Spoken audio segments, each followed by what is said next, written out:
Hello and welcome, ladies and gentlemen, in my new series of gameplay from the game Chronicon. Excuse me for my poor English and a bit of lagging. It's all because I'm not a native English speaker and I'm not really that used to it. But the game is an indie RPG in an early access state.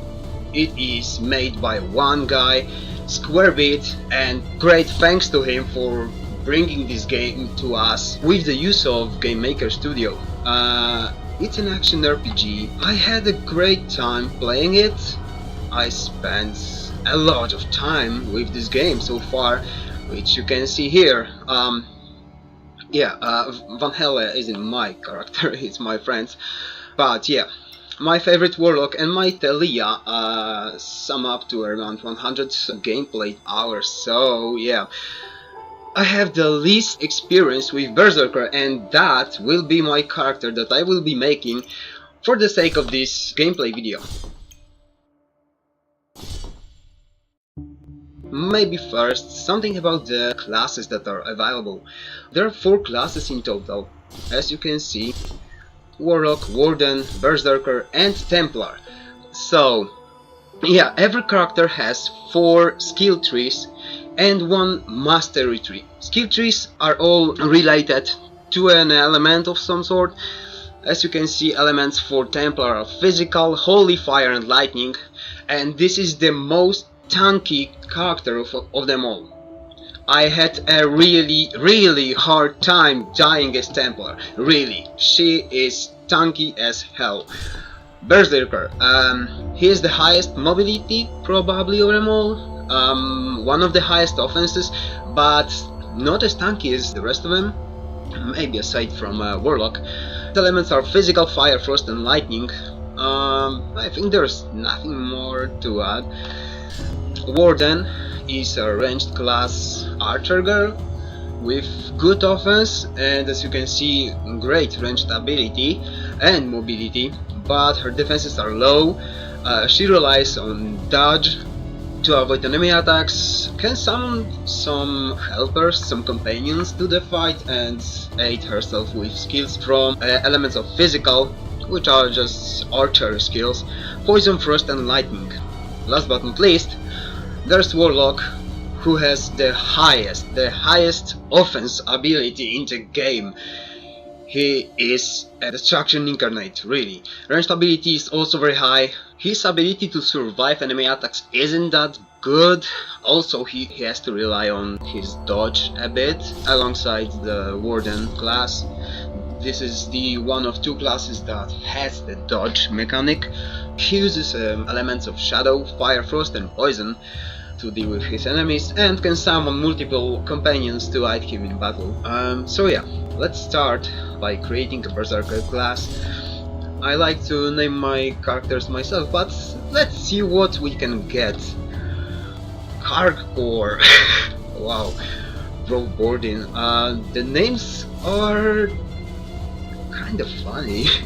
Cordram, Talbor, Talfrock, Borarak, Grafrock, okay, Bafik, Balaam, Balarak, wow, Talord, okay, let's say it's Talord. Yeah, there are 5 difficulty levels in this game. There's casual, there's no chance for legendary items. Legendary items are one of the most powerful items in the game. A bit later about that.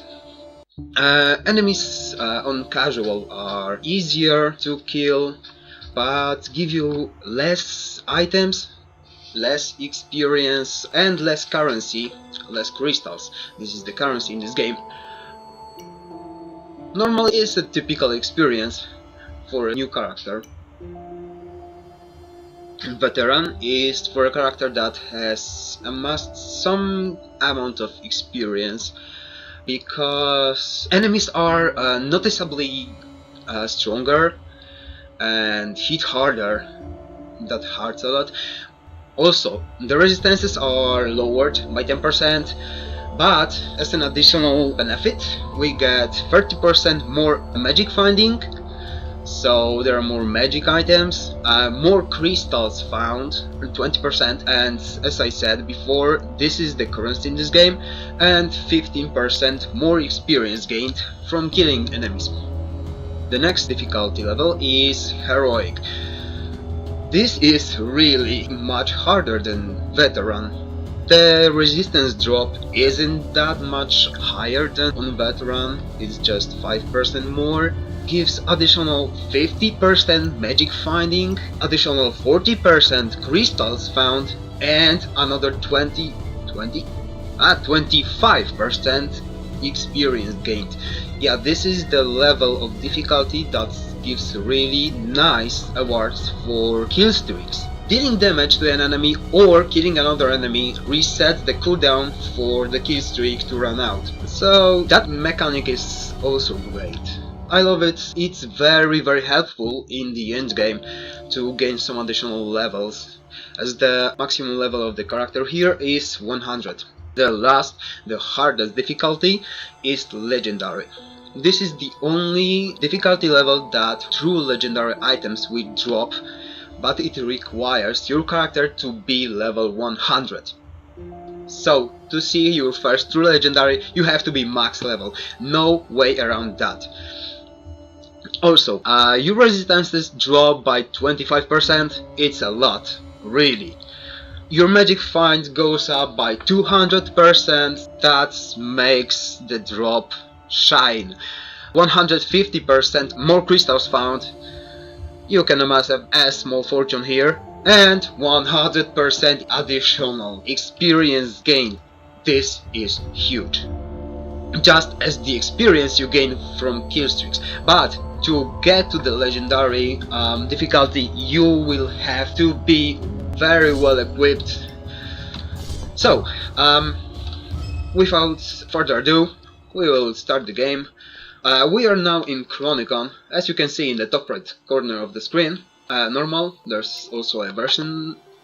First level character has access to his inventory, which isn't that big at the start, but these two slots are for bags that can expand your inventory a bit.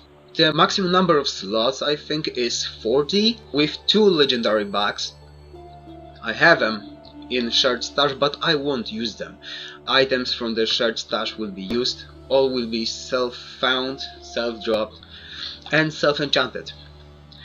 So, after the inventory, we have the second screen, which is the screen for your skill trees. Also, mastery tree.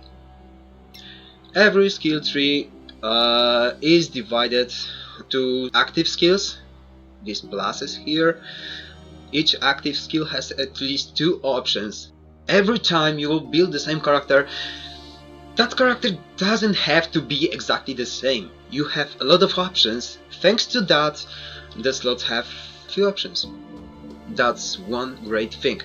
You gain access to a new active skill, to a new column of skills for every 5 points spent in a skill tree. The first column we have at the start, and we have first point.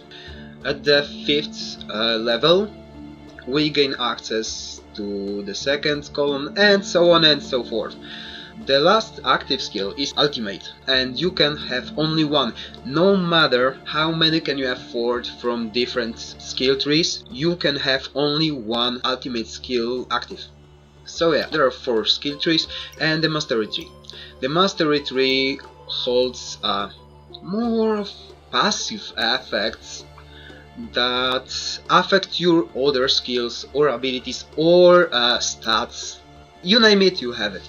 As you can see, we have physical, lightning, fire and ice skill trees, and in relation to that we have lightning, frost, fire and physical mastery trees. Also, every character has 3 something like neutral mastery trees that add to other useful stats, like for example reach or maximum rage. This is berserker only, because only berserker has the rage mechanic, movement speed, and so on and so forth. So we will pick some skill. Which one will be useful? Eh, we could go with fire skill for now.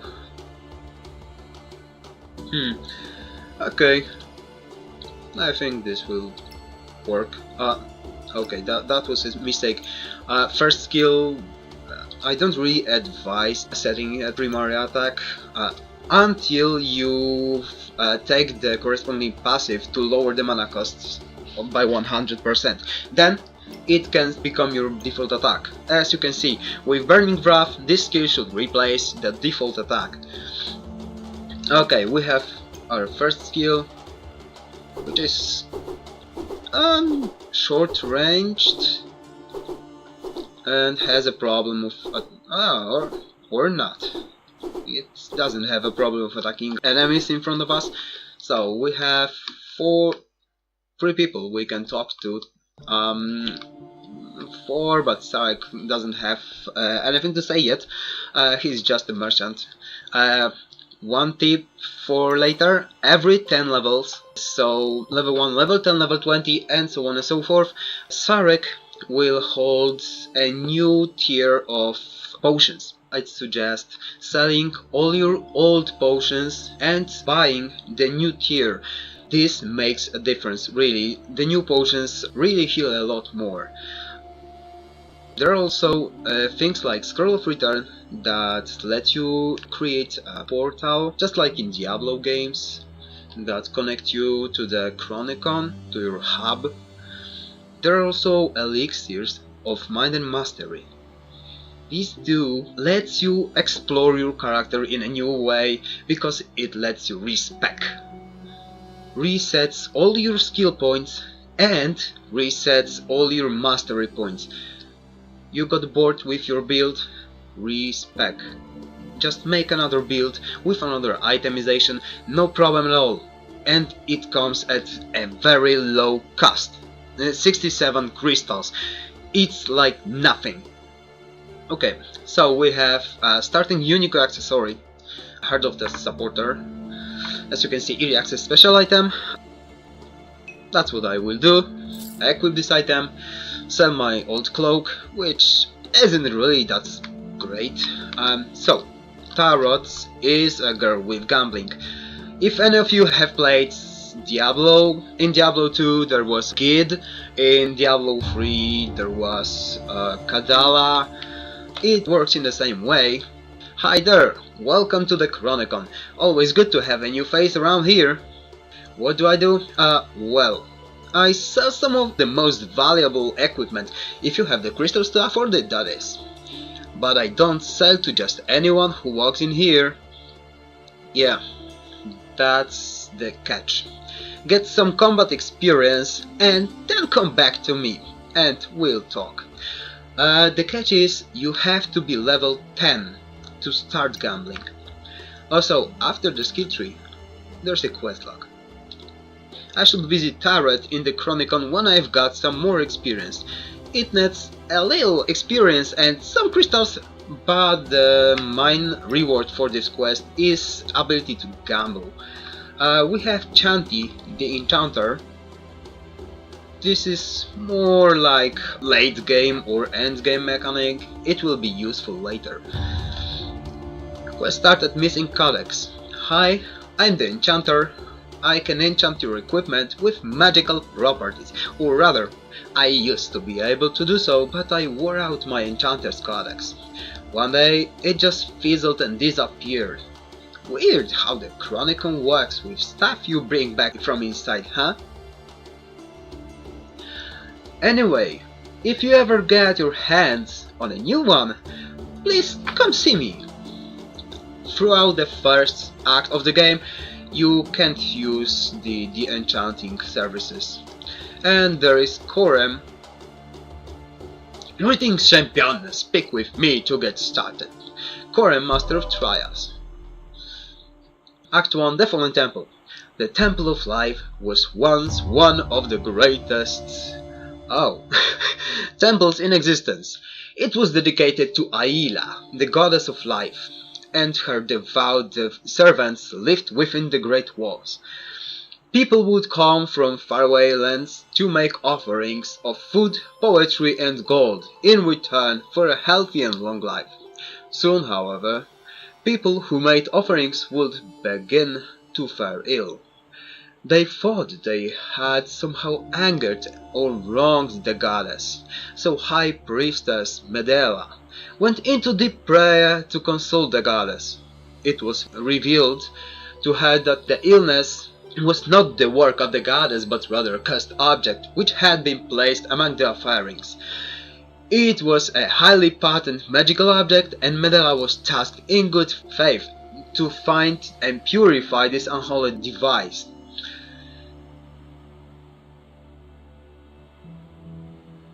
She quickly found the cursed object, a black skull amulet with glowing ruby eyes. She spent countless days locked away with her apprentices in a prayer chamber, practicing the way of the light to purify the amulet. When the doors were finally unsealed, the guards were met with complete horror. The High Priestess had been deeply corrupted by the power of the skull amulet, and her apprentices' mangled bodies riddled the floor, along with dark magic symbols drawn in their blood. Few escaped to tell the tale of the Blood Queen and the fallen temple, but those who did told of the great treasure to be found in the offerings chambers. This of course attracted many adventurers, and soon some would become heroes. And this is our task for the first act of the game. Get to the very end of the fallen temple and confront Medela. It's not an easy task and it will take some time, that's for sure. As I spoken to Korem, the first waypoint has activated. As of now, only 3 waypoints will be active, as Squarebit is working on the game and will add more in the future. So, let's enter the Fallen Temple. So it begins. Okay, so it's a Fallen Temple and it's not looking that good. Some bloody symbols on the ground, bloody remains of some sort. I think we spent a lot of time in Chronicon already, so actual gameplay will come in the next episode. Thank you for coming and see you next time.